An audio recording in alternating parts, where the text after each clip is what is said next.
Good day, fellow champions of inclusion. I am Aaron, and this is the Inclusive Dad podcast, where we explore inclusion and make it practical. Thank you for taking time out of your busy schedule to join me in exploring ways we can create a more inclusive world together. You are important, you matter, and you can make a difference. Today, my guest is Ellen Busch. Welcome to the show. Thank you for having me. It's a pleasure to be here. Absolutely. Why don't you start us off by just telling me a little bit about yourself? Sure. So I am the author of Disempowered, and my story, it's a memoir manifesto, and it's about my journey and what I've learned. At the age of 6 or 7, I was diagnosed as dyslexic. And when I went through the school system, now I'm 56, so you're talking mid-70s into early 80s. Unfortunately, the belief system around dyslexia was that I was incapable and lacked intelligence. And I was written off by the system. Unfortunately, I had amazing parents who said, no, you're not going to do that to my daughter. And they stood up for me. They fought for me. They did everything in their power to support me. And unfortunately, despite their hard work and support, I was traumatized by the system. That led me into, low self-esteem life, low self-worth. Later in life, fast forward, I ended up married to a narcissist who was psychologically abusive, and we had an incident of violence. And then I had to escape from that, and I did, fortunately, because not everybody does. And then I went to work. I went to work on my healing journey and following my dreams. So that's me in a nutshell. That's a lot. That's a lot of things, but thank you for sharing. Lots to unpack there. Yeah. You were diagnosed in the 70s and was in school. So did you get any support at all then when you were in school? I did. Fortunately, the laws that protect people with disabilities. So I'm protected under the Americans with Disabilities Act. Okay. So the schools, and that law is still in effect, schools must provide reasonable accommodations for students with disabilities. And because it's considered a disability, that could mean somebody in a wheelchair, that could mean a vision issue, a hearing issue, and in my case, it was dyslexic. But the problem is that the underlying bias was that I was never going to be academically successful. Okay. So that belief system came into a lot of how the administrators treated me and some teachers. I had some amazing teachers, but I had, some really bad ones too. And I grew up in Westchester County, just outside of New York City, which was an affluent community, is an affluent community. And even with those kinds of resources, I was still written off. My parents were told at a parent-teacher conference that I might finish high school. College was out of the question. They should really focus on finding a husband who would take care of me because I was not going to contribute to society other than as a wife and a mother. Wow. I swear to God, that's true. No, I'm sure it is true. I mean, I've heard other, not related to dyslexia, but I mean, people who have, have a physical disability. I mean, where the parents are told they're never walk, should put them in an institution. They're never going to amount to anything. So I mean, it's still hard to when people say it out loud, though. It's still. It is. Yeah. It is, and my parents were just both amazing people. My father, in particular, was a Army veteran, and he understood that the real learning happens outside the classroom. Right. And he taught me everything he knew. He taught me how to navigate a boat, how to read a nautical chart, how to read the ocean. I used to have to stand on an upside down bucket because I was about 8 years old, so I could reach the steering wheel and see over the bow. But he sent me on Outward Bound at 15. He sent me to get certified to scuba dive at 17. And I wanted to do those things. It wasn't like, you're going to go do it. It's like, I get to do these. Right. So Those were so important. And he and, my mom just always were supportive. Yeah. Yeah. So, I mean, for you, what does it mean to be dyslexic? To me, I really like this new term that people are embracing, which is called neurodivergent. My brain just works differently. And yeah, there's some things that I struggle with, but there are also some things that I'm really good at that normies are not good at. So, and the science is really starting to support this. And it's interesting, in the UK, in the Commonwealth countries, they're much more advanced about understanding dyslexia, which is just interesting in itself. Right. But they are starting to look at, what are the unique skills that dyslexic people have? Mm-hmm. We see patterns and gists that other people miss. We're very good at narrative and telling stories. Hence, Steven Spielberg is dyslexic. I think we all would agree that he's really good at telling stories. Yeah, for sure. Yeah. British intelligence services actually recruits people who are documented as dyslexic because they bring that ability to see patterns and gists to the table that other people usually miss. Right. So there's some really interesting things that are happening there. Sir Richard Branson, famous entrepreneur, he is dyslexic, and he has just started a whole new program called Dyslexic U University, Uni. Okay. And, he's just kind of launched this program, but he's really bringing to the forefront people, the dyslexic skill set. And he's even gotten on LinkedIn a new category that you can put for your resume or for your skill set. And one of them, he got this on there, that you can check off dyslexic thinker. Interesting. Yeah. So it's very interesting. So things are starting to shift, right? But the public bias is pretty rough. Yeah, it's interesting because I've heard the word dyslexic. I've had a few guests on, either they or their child are dyslexic, but it's not like, I didn't know a lot about it. For you, you've been able to figure out ways to read and stuff, or how do you? Okay. No. So, and I apologize for answering your question so abstractly and not getting part of it. So, as a child, I was originally diagnosed as ambidextrous, which is interesting in itself. And the thought process then, which has now been debunked, is that if you needed to have a dominant eye, and most children develop a dominant eye very early, but an ambidextrous person doesn't have a dominant eye, and therefore they could not track words across the page. So I was actually held back from learning to read until the end of second grade. So that automatically put me behind my peers.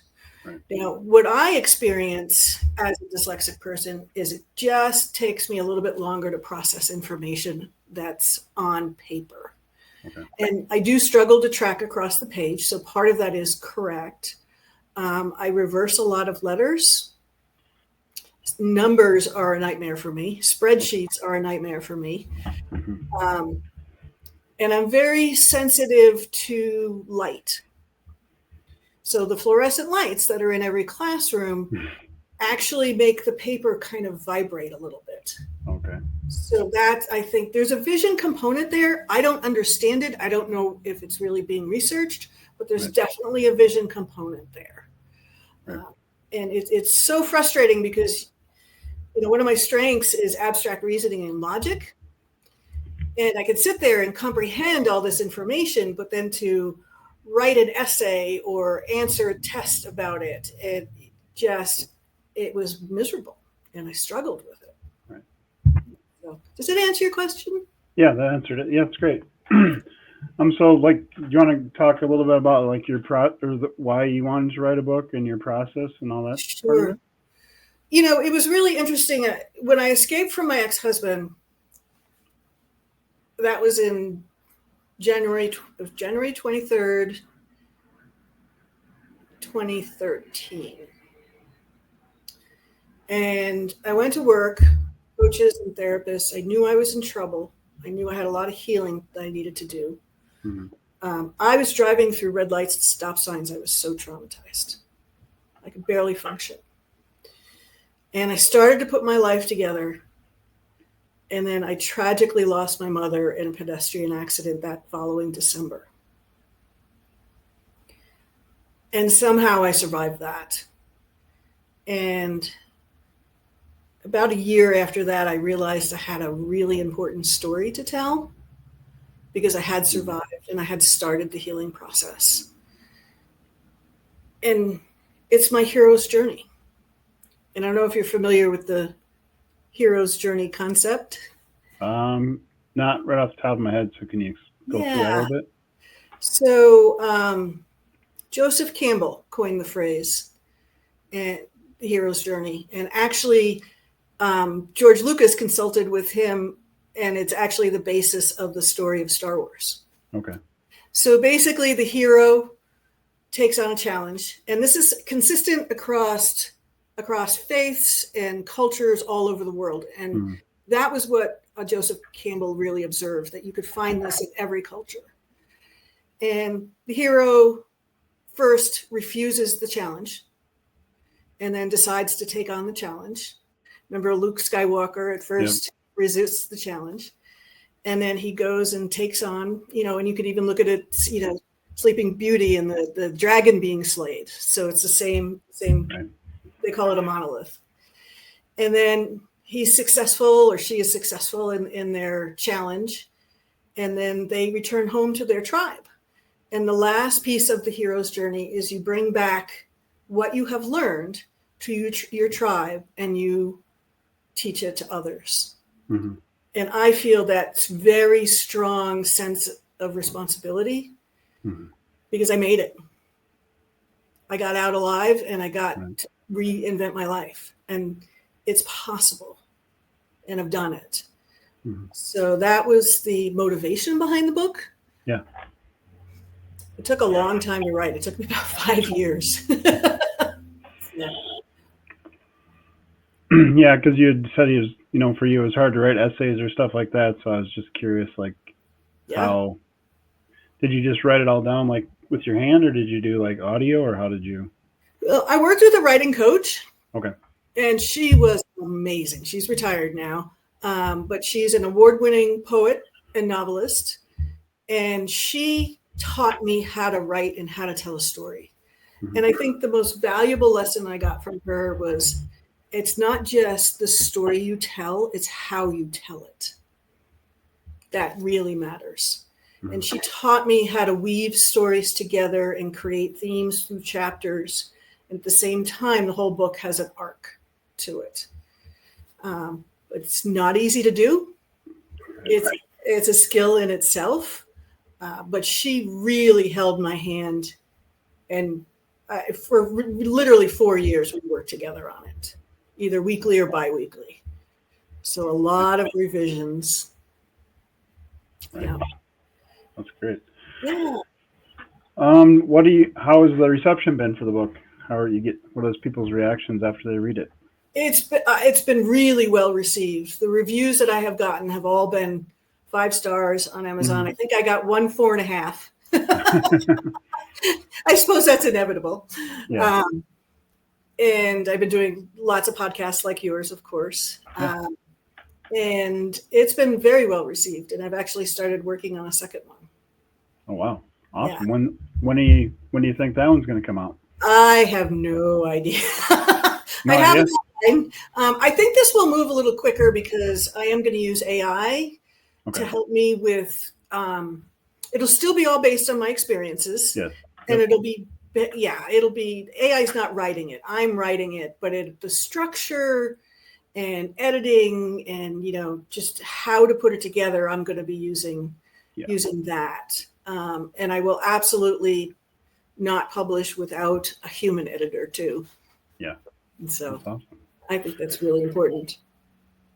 Yeah. I was reading through on Amazon, the little description with the book, and it talks about one fateful day on a crowded highway, you had a moment of realization that would change the trajectory of your life. Do you want to tell about that, or is that top Sure. secret and you got to read the book? No, no, I'm happy to share.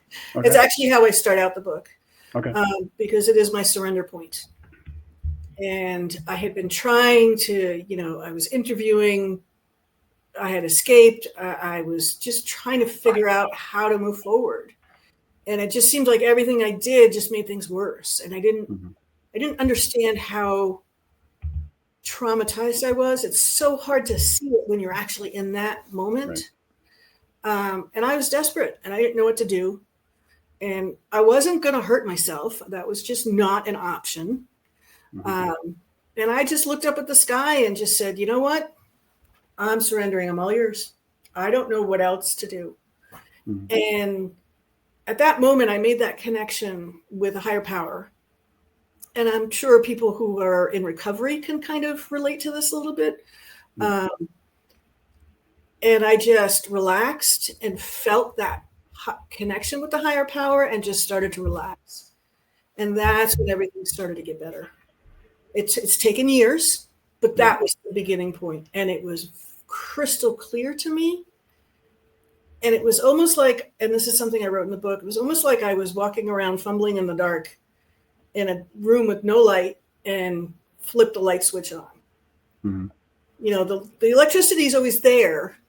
You just have to flip the light switch on. And I did that kind of in a spiritual sense. Yeah. So it was a very, very important moment for me. And I was in tears. And I've never felt alone since that moment, because I know that I'm not alone. None of us are ever alone. Did you have a background in like going to church or religion? Yeah, I was raised Episcopalian. Okay. All of that. And I don't go to church on a regular basis, but the spiritual piece of it has always been important to me, and now it's become even more important to me. Yeah. Mm-hmm. What did the healing process look like for you? Well, it's still happening. Yeah. Initially I started working with an amazing life coach. And he helped me to kind of get clear on some ideas and beliefs that were actually imposed on me. The idea that I was broken, brain damaged, all of the negative things that come with being dyslexic. And I began to let go of those ideas and kind of purge them from my being. And then I went to work with a EMDR specialist, a trauma specialist, which was absolutely critical. Working with a credentialed, and this is something I highly recommend, be careful who you work with and make sure they have credentials. And if something doesn't feel right, don't go back. But then I also discovered breath work, somatic movement. I've been part of Mark Devine's Unbeatable Mind program. Mark is a retired Navy SEAL who has a program for civilians. And that's where I learned the value of breath work, somatic work, yoga, Tai Chi, all of those, and how calming those are to the nervous system. And then also taking care of my physicality.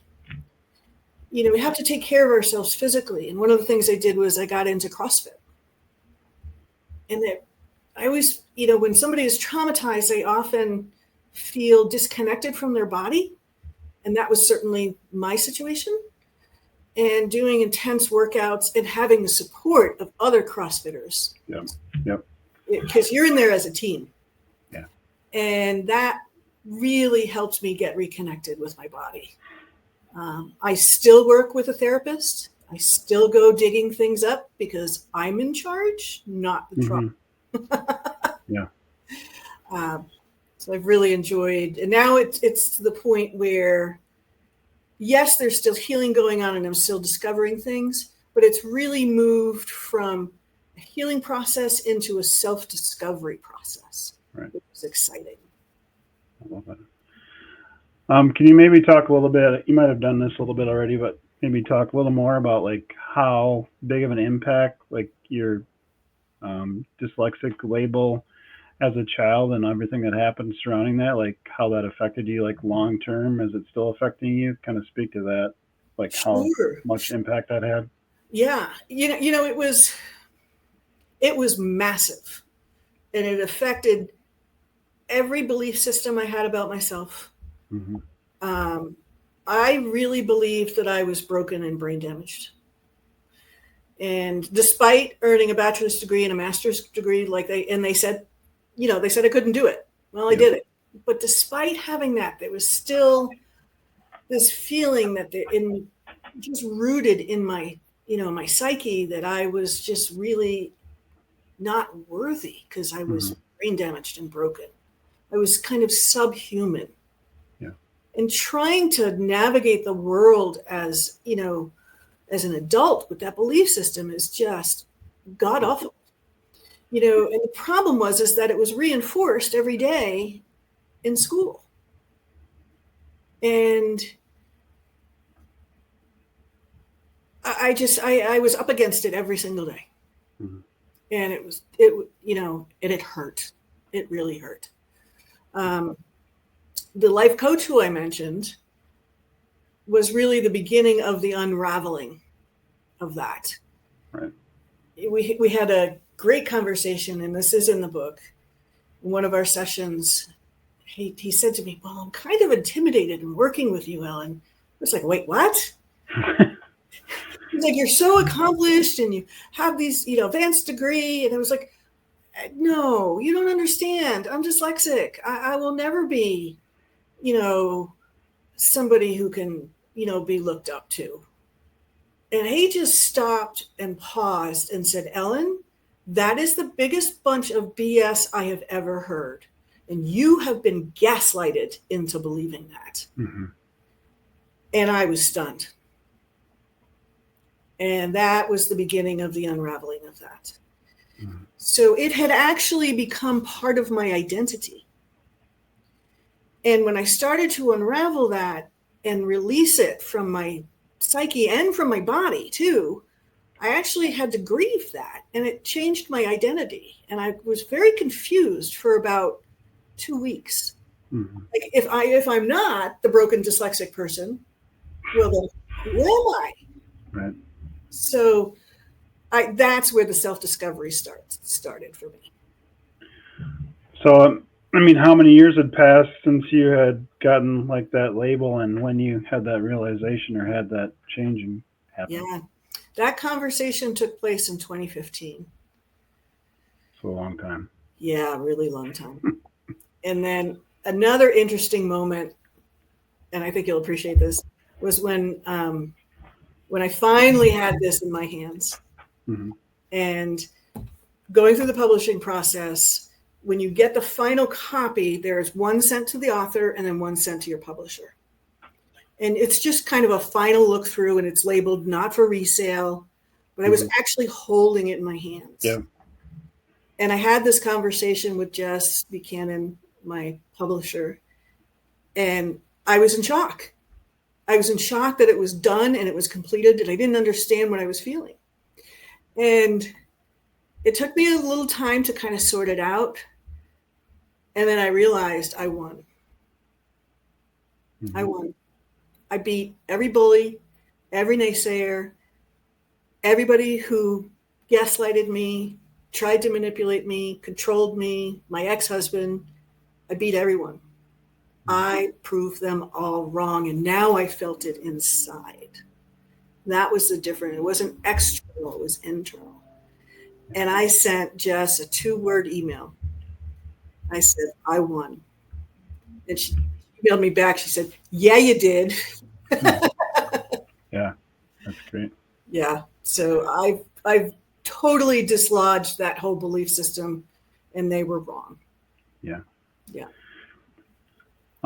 Did I ask you what your definition of an inclusion is already? No. Okay. No. So what's your definition of inclusion?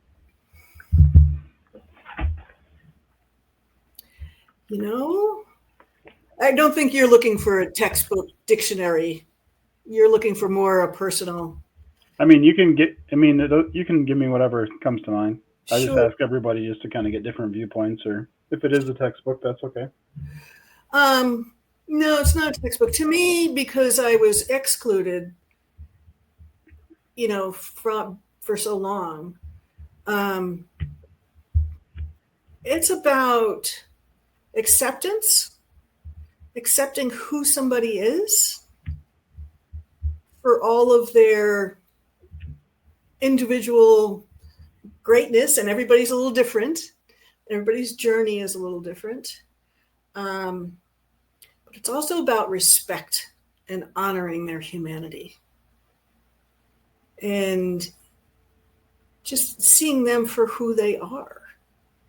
And no, there's no judgment allowed. Because ultimately, all judgment is self-judgment. Yeah. It's a great definition. Oh, glad you like it. Yeah. What is one tip you can share to help the listeners be more inclusive today? So just something we can all do starting today to be more inclusive. I think that just understanding that everybody is an individual. They are on their own journey, and have empathy for that. And go back to the golden rule. Treat others how you want to be treated. It can be, small gestures of kindness can go a long way. And I think I know for myself, when I embody that kind of energy, the world reacts differently to you. People will hold the door for me, or children will actually approach me. Dogs, my friends call myself the dog whisperer because they sense that kind, empathetic energy that's happening inside of me, and I'm safe. I love that. Yeah. Where's the best place everybody can connect with you? Sure. Well, I'm on all of the, I'm on LinkedIn, of course, Instagram. I'm on ebush1500, Facebook. And then my website is just ellenbusch.com. Just don't forget the C. So it's BUSCH. So this is our family joke. So it's Bush like the beer, not like the president. There you go. That's funny. And I am available for coaching. If you look on my website, I am taking on new coaching clients if anybody's interested. Even just a discovery call, we can chat and see if there's a fit there. Sure. That's awesome. Where's the best, already I just asked you that. Ready for the last question? Sure. Do you like Spam lunch meat, yes or no? I like ham. I would say, I don't know. I don't think I've ever had it out of the can like that. I know my dad loved it with eggs. Yeah. Yeah, I asked that question because I live near Austin, Minnesota, where they make Spam and where the Spam Museum is located. So I've been asking all of my guests just for a fun Papiani question at the end. So. Sure. No, that's a great question. I love it. Yeah. So yeah, if you ever want to visit the Spam Museum, you got to come to southern Minnesota. I think that sounds great. If I'm ever there, I certainly will. There you go. Well, thank you so much for being on the show today.